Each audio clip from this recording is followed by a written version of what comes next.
स्वागत है। स्वागत है। आज हम बात कर रहे हैं प्रकृति के बहुत ही बुनियादी लेकिन बहुत जरूरी पहलू की, ऊर्जा प्रवाह की। हाँ, मतलब कि जीवन को चलाने वाली शक्ति जी कैसे एक जीव से दूसरे तक पहुंचती है। बिल्कुल।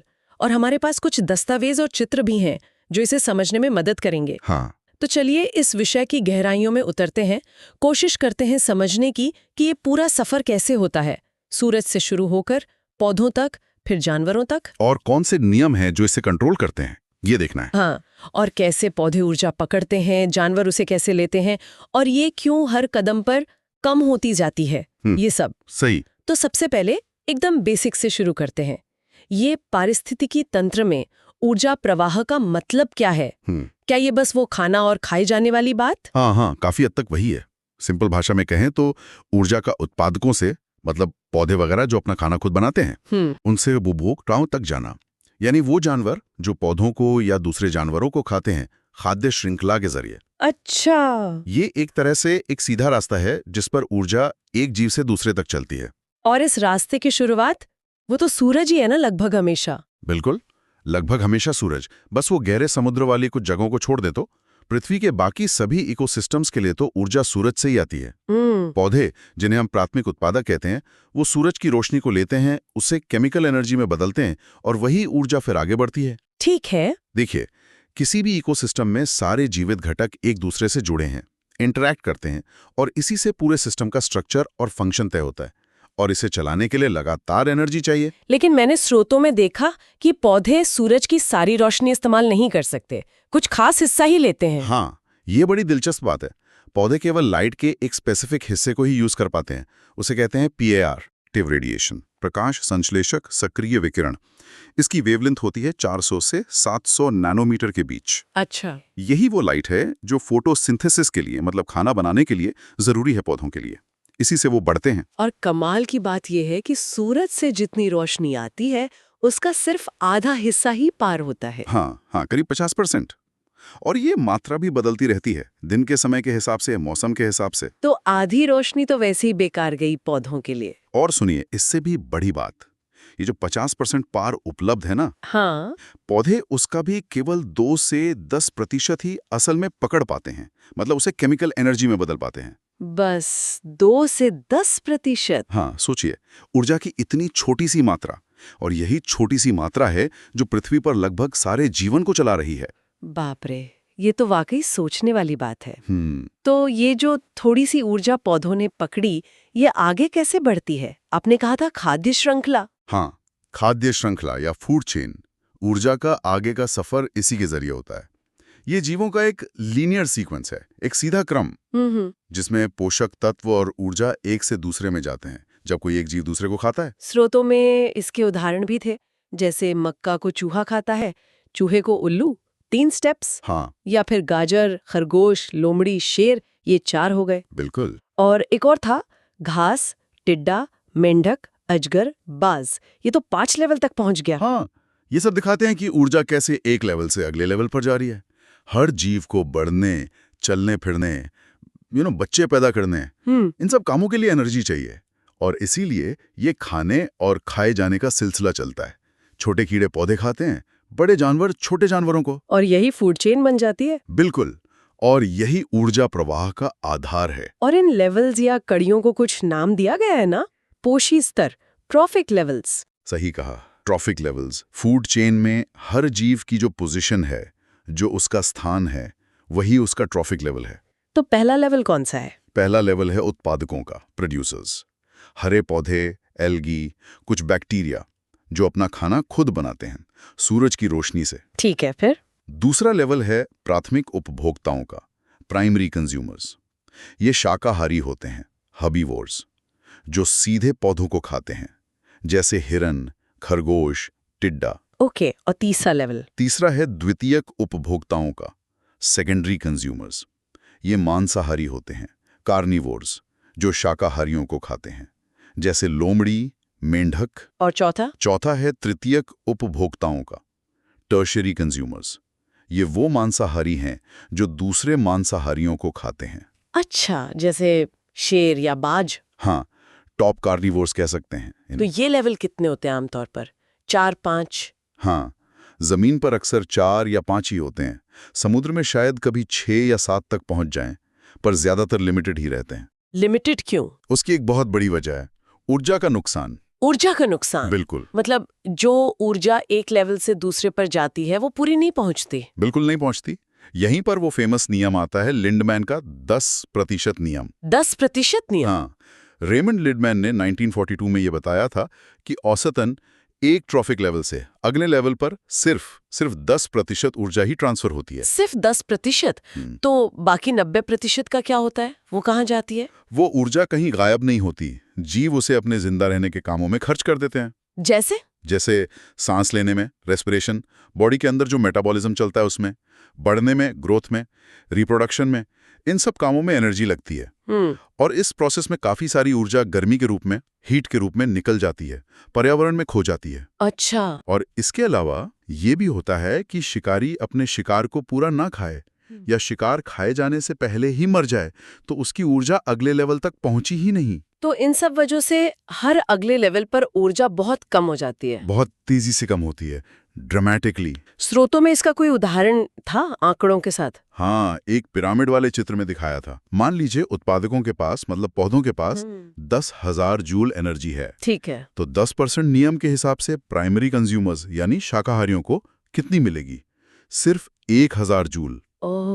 फिर सेकेंडरी कंज्यूमर्स जो उन्हें खाते हैं उनको मिलेगी सिर्फ 100 जूल। और उसके ऊपर टर्शियरी कंज्यूमर्स तक पहुंचते पहुंचते सिर्फ 10 जूल। बाप रे, हर स्टेप पर 90% गायब। हाँ, हीट लॉस। यही वजह है कि फूड चेन ज्यादा लंबी नहीं हो पाती। ऊपर के लेवल के जानवरों के लिए पर्याप्त एनर्जी बचती ही नहीं है। ये 10% का नियम तो वाकई मतलब इकोसिस्टम को समझने के लिए बहुत जरूरी है। बिल्कुल फंडामेंटल है। अच्छा, क्या फूड चेन्स के भी अलग अलग टाइप होते हैं? हाँ, मोटे तौर पे 2 मेन टाइप की फूड चेन्स होती है। कौन कौन सी? पहली है चरानगाह खाद्य श्रृंखला, ग्रेजिंग फूड चेन। ये सबसे कॉमन है, हरे पौधों से शुरू होती है। पौधों को शाकाहारी खाते हैं, फिर शाकाहारियों को मांसाहारी। ये जमीन पर, पानी में, दोनों जगह मेन होती है। जैसे वो उदाहरण था, पौधा, टिड्डा, छिपकली, बाज। ठीक है। और दूसरी है डेट्रिटस खाद्य श्रृंखला, डेट्रिटस फूड चेन। ये थोड़ी अलग है। ये जीवित पौधों से शुरू नहीं होती। तो फिर? ये शुरू होती है मृत कार्बनिक पदार्थों से, डेड ऑर्गेनिक मैटर, जैसे गिरी हुई पत्तियां, मरे हुए जानवर, गोबर वगैरह। इस मरे हुए सामान को कहते हैं डेट्रिटस। अच्छा, डेट्रिटस। हाँ, और इसे खाने वाले जीव कहलाते हैं अप्रधारी, डेट्रिटियोर्स, जैसे केंचुए, वुडलॉस, मिलीपीड्स और बहुत सारे माइक्रो ऑर्गेनिजम्स, फंगस, बैक्टीरिया। फिर इन डेट्रिटिवोर्स को छोटे मांसाहारी खा सकते हैं, जैसे कोई कीड़ा जो सड़ी पत्ती खा रहा है उसे शायद कोई चिड़िया खा ले। स्रोत में उदाहरण था मृत पत्तियां, वुडलाउस, ब्लैकबर्ड। हाँ, बिल्कुल। क्या ये दोनों चेन, ग्रेजिंग और डेट्रिटिस, आपस में जुड़ी हुई हैं? अरे हाँ, बिल्कुल जुड़ी हैं। सोचिए, जब ग्रेजिंग चेन के जीव मरते हैं, पौधे, शाकाहारी, मांसाहारी, तो वो क्या बन जाते हैं? डेट्रिटिस। एग्जैक्टली। उनका मृत शरीर डेट्रिटिस बन जाता है और उनकी बची हुई ऊर्जा और न्यूट्रिएंट्स डेट्रिटिस फूड चेन में चले जाते हैं। अच्छा। और फिर डेट्रिटिस चेन के जो डिकम्पोजर्स हैं, अपघटक, वो इस मरे हुए मैटर को तोड़ते हैं और पोषक तत्वों को वापस मिट्टी या पानी में रिलीज कर देते हैं, जिनका इस्तेमाल सिर से पौधे करते हैं। हाँ, ग्रेजिंग चेन के प्रोड्यूसर्स। तो ये एक साइकिल बन जाती है। डेट्रिटिस चेन न्यूट्रिएंट्स को रिसाइकिल करने में बहुत इंपॉर्टेंट है। और कुछ इकोसिस्टम्स में, जैसे जंगल की जमीन पर या गहरे पानी में, ज्यादातर ऊर्जा डेट्रिटिस चेन के जरिए ही फ्लो करती है, ग्रेजिंग चेन से भी ज्यादा। लेकिन असल जिंदगी में, जैसे हम बात कर रहे थे, क्या जानवर सिर्फ एक ही चीज खाते हैं? जैसे उल्लू सिर्फ चूहे ही खाता है? ऐसा तो नहीं होता होगा? नहीं, बिल्कुल नहीं। बहुत अच्छा पॉइंट है ये। असलियत में ज्यादातर जानवर एक से ज्यादा तरह का खाना खाते हैं और एक ही शिकार को कई अलग अलग शिकारी भी खाते हैं, है ना? बिल्कुल। तो इसलिए प्रकृति में चीजें ऐसी सीधी रेखा, लीनियर चेन जैसी नहीं होती, बल्कि एक जाल की तरह होती हैं, कॉम्प्लेक्स नेटवर्क। उलझा हुआ सा। हाँ, कई सारी फूड चेन्स आपस में इंटरकनेक्ट हो जाती हैं और बनाती हैं एक खाद्य जाल, फूड वेब। हाँ, वो स्रोत वाला चित्र याद आया मुझे। उसमें बेरीज और दूसरे पौधों को ग्रीन फ्लाई, ग्रास हॉपर, तितली, चूहा, खरगोश, कई सारे जीव खा रहे थे। फिर उन कीड़ों को लेडी बर्ड, मेंढक, टिटमाउस खा रहे हैं। चूहे को सांप, बजार्ड, लोमड़ी खा रहे हैं। खरगोश को भी लोमड़ी, बजार्ड, फिर मेंढक, सांप को बजार्ड। वाकई एक जाल है ये तो। बिल्कुल। फूड वेब इकोसिस्टम की असलियत को फूड चेन से कहीं बेहतर दिखाता है। फूड चेन बस एक सिंगल रास्ता है, फूड वेब कई सारे इंटरकनेक्टेड रास्ते दिखाता है। इससे क्या फायदा होता है? इससे सिस्टम को स्टेबिलिटी मिलती है, स्थिरता और अडेप्टेबिलिटी, लचीलापन। कैसे? मान लीजिए किसी साल चूहों की संख्या बहुत कम हो गई। अगर उल्लू सिर्फ चूहे खाता तो वो भूखा मर जाता। लेकिन फूड वेब में उल्लू के पास शायद दूसरे ऑप्शन हो, वो शायद खरगोश या कोई और छोटा जानवर खाने लगे, तो उसके पास विकल्प हैं। अच्छा, तो एक चीज कम हुई तो दूसरी पर स्विच कर सकते हैं? हाँ, जितना ज्यादा कॉम्प्लेक्स फूड वेब होगा उतना ही वो किसी एक प्रजाति के कम होने या खत्म होने के शौक को झेल पाएगा।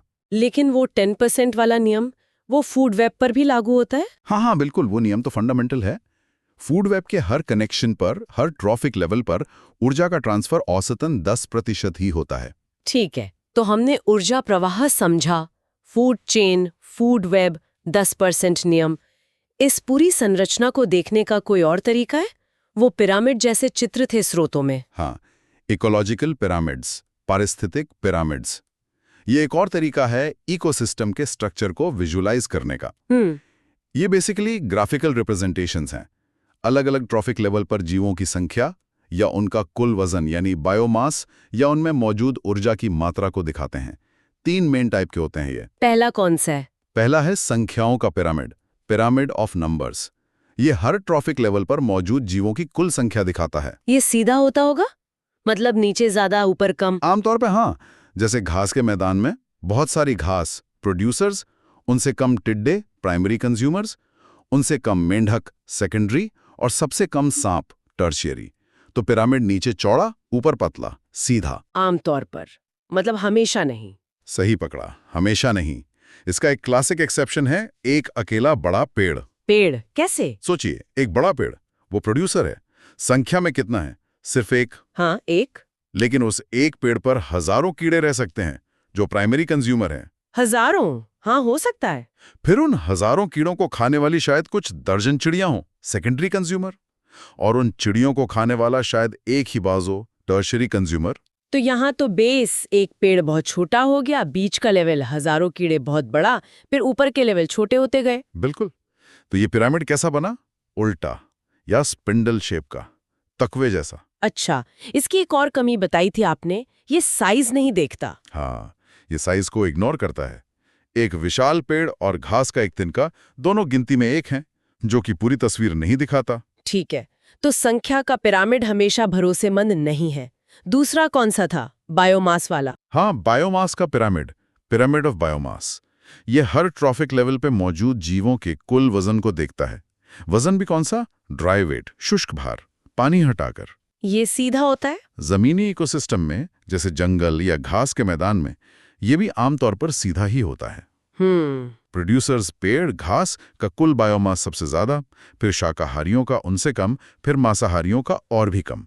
स्रोत में उदाहरण था 1000 kilo producer, 100 kilo herbivore, 10 kilo primary carnivore, 1 kilo top carnivore. फिर से आमतौर पर, मतलब कि ये भी उल्टा हो सकता है। हाँ, और ये अक्सर होता है जलीय इकोसिस्टम में, पानी में, समुद्र में, झील में।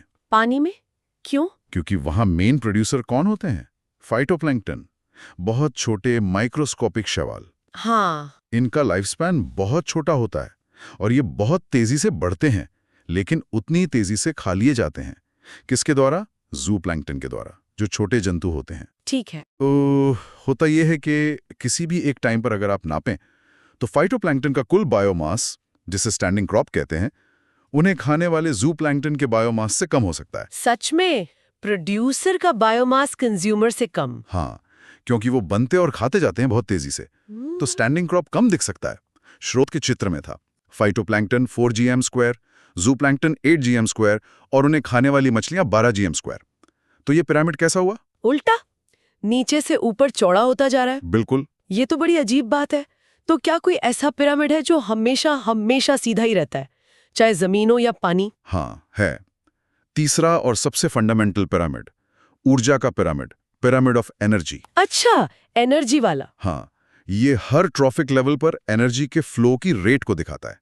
मतलब कितनी ऊर्जा प्रति यूनिट एरिया, प्रति यूनिट टाइम में उस लेवल से गुजर रही है। और ये हमेशा सीधा होता है? हमेशा, बिना किसी एक्सेप्शन के, ऑलवेज अपराइट। ऐसा क्यों? क्योंकि ये सीधा सीधा उस 10% वाले नियम को फॉलो करता है।